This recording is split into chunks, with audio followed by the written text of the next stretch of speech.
বন্ধুরা, সোমা রান্না করে আপনাদেরকে অনেক অনেক স্বাগত জানাই। তো কেমন আছেন বন্ধুরা? নিশ্চয়ই ভালো আছেন। তো আজকে আমার একদম একটা নতুন রেসিপি হলো ক্যাপসিকাম রাইস। তো ভিডিওটা শুরু থেকে লাস্ট পর্যন্ত জরুর দেখবেন বন্ধুরা। আমি বানাবো ক্যাপসিকাম রাইস। তো ক্যাপসিকাম রাইসের জন্য আমি এখানে রাইসটা বানিয়ে নিয়েছি। আমি এখানে বাসমতি রাইস নিয়েছি। তো রাইসটা বানিয়ে নিয়েছি, আমি বানিয়ে ঠান্ডা করে রেখেছি।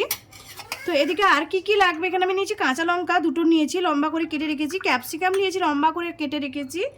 আর লাগবে বাদাম, তো বাদাম নিয়েছি। আর একটু কাজু নিয়েছি, কাজু লাগবে একটু। আমি এখানে কড়াইটা বসিয়ে দিয়েছি, এখানে কুকিং অয়েলটা দিয়ে দিয়েছি কড়াইতে। তো আমি কটা কাজু নিয়েছি, কাজুটা আগে ভেজে নিব একটু হালকা করে। কাজুটা হালকা করে লাল করে নিয়েছি, আমি তুলে নিচ্ছি কাজুটা।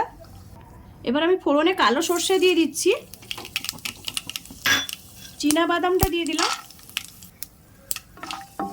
বাদামটা হালকা করে ভেজে নিব এইভাবে। এবার আমি কাঁচা লঙ্কাটা দিয়ে দিলাম, আর ক্যাপসিকামটাও আমি দিয়ে দিচ্ছি সঙ্গে। এটাকে ভালো করে ভেজে নেব। আমি অল্প করে নুন দিয়ে দিচ্ছি স্বাদ মতো। ভালো করে নেড়ে নিয়ে এইভাবে আমি এটাকে 5 মিনিট ঢাকা দিয়ে দেবো। গ্যাসটা স্লো গ্যাসে 5 মিনিট ঢাকা দিয়ে দেবো, ক্যাপসিকামটা সেদ্ধ হবে।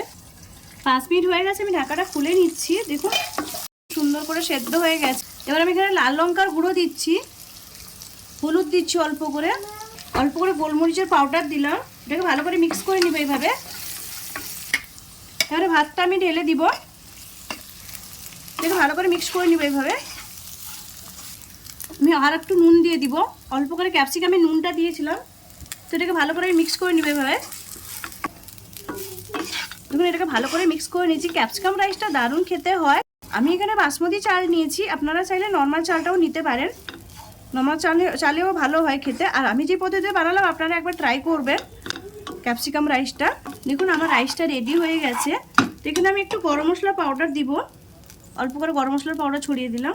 এটাকে ভালো করে মিক্স করে নেব। দেখুন এটা হয়ে গেছে, এটা নামিয়ে নিচ্ছি আমি একটা কাঁচের বাটির মধ্যে কলা পাতা দিয়ে দিয়েছি। এবার ওখানে বাটির মধ্যেই ভাতটা দিব, কলা পাতার উপরেই এভাবে ভাতটা সাজিয়ে দিব। এবার উপর থেকে আমি কাজুগুলো যে ভেজে রেখেছিলাম কাজুগুলো এইভাবে সাজিয়ে দিব। দেখুন কি সুন্দর দেখতে লাগছে। আমার ক্যাপসিকাম রাইসটা রেডি হয়ে গেছে।